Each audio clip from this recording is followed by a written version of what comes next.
Following the Suez Crisis in 1956 and the expanding influence of Egyptian President Gamal Abdel Nasser's pan-Arab nationalist movement, American President Dwight D. Eisenhower announced the Eisenhower Doctrine in 1957, where a Middle Eastern country could request American economic assistance or aid from U.S. military forces if it was being threatened by armed aggression.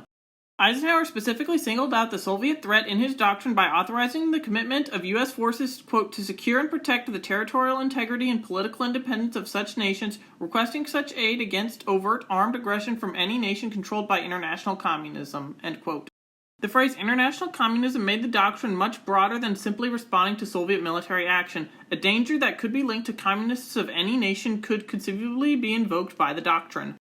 The Eisenhower Doctrine would successfully be applied during the 1958 Lebanon crisis, where Ike sent 5,670 U.S. Marines to support the Lebanese government, in addition to over 8,500 187th Airborne and 25th Infantry soldiers of the U.S. Army in Operation Blue Bat. The U.S. would be in Beirut for around 3 months and secure a Lebanese government victory against a Soviet-backed opposition crisis.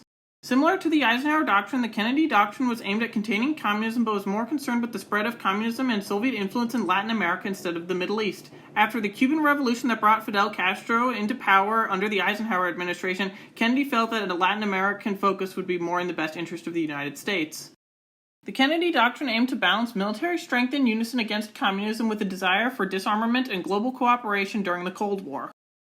The Kennedy Doctrine would be tested with the Bay of Pigs invasion in 1961, increased American involvement in the Vietnam War in 1962, the Cuban Missile Crisis in October of later that year, and eventually the ratification of the Nuclear Test Ban Treaty in July of 1963.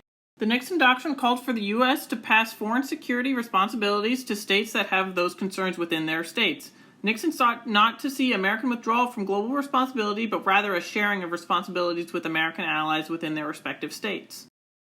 Nixon declared that the United States would honor all of its treaty commitments in Asia, particularly in Vietnam, as that was the main issue of the time, but as far as the problems of international security are concerned, the United States was going to encourage and has a right to expect that this problem will increasingly be handled by and the responsibilities for it be taken by the Asian nations themselves. In practice, the doctrine was exemplified by the Vietnamization process regarding South Vietnam and the Vietnam War, where American troops were slowly phased out and replaced by the South Vietnamese. It also played elsewhere in Asia, including Iran, Taiwan, Cambodia, and South Korea.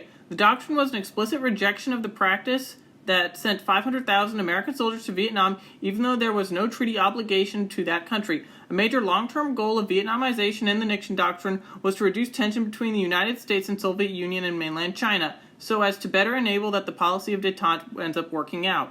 By the beginning of 1972, over 400,000 U.S. personnel had been withdrawn, most of whom were combat troops. Politically, this allowed Nixon to negotiate with China and the Soviet Union without suggesting that he was compromising U.S. soldiers in the field. North Vietnam made a major conventional attack on the South when the U.S. provided major air support in Operation Linebacker 1. The ARVN regained substantial control and North Vietnam was at the negotiating table. However, the South Vietnamese had become over-reliant on U.S. close air support and other aerial units during the Vietnam War, and after the U.S. withdrawal in 1973, peace was established, but 2 years later, in 1975, Saigon would be overrun by the North Vietnamese, and the Vietnam War would end with a U.S. defeat. Shah Mohammad Reza Pahlavi of Iran seized upon the Nixon Doctrine with its message that Asian nations should be responsible for their own defense to argue that the Americans should sell him arms without limitations. This suggestion made Nixon eagerly embrace it and increased relations between the U.S. and Iran, as well as arms sales to Iran from the United States during the Nixon administration. This video was just an overview of the Eisenhower, Kennedy, and Nixon doctrines. Did you know about them before this video? Write in the comments below, and thank you for watching.